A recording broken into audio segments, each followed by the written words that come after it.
Yeah, so we just made a course guide using library software that we subscribe to that to sort of just highlight the main resources students would need for the assignments. So Social Explorer is one thing, 18th century collections, which is what they used for the annotation project. Okay. And some sort of basic background information type resources, encyclopedias of like the 18th century and things like that.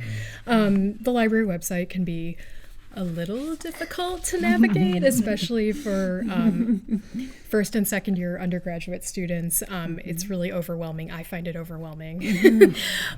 So this was just meant to sort of put all of those things in one place that could then live in Canvas and be easily accessible for them. And it also had our contact information for students if they had questions about anything.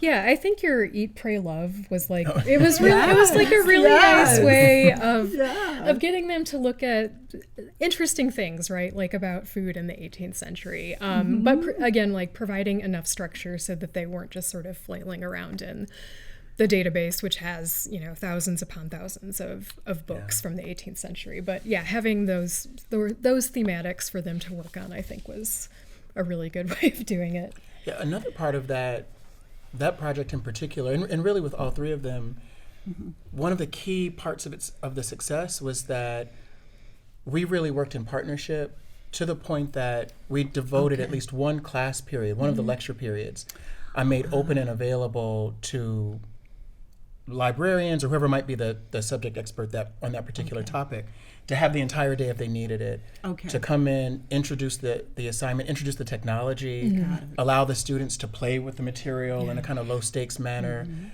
and giving over a couple of lecture sessions in a semester. It's not a small thing, but it turned out to be an incredibly important thing that the students were seeing the experts in the library as real experts in the field, and they recognize this as a collaborative effort. Nice.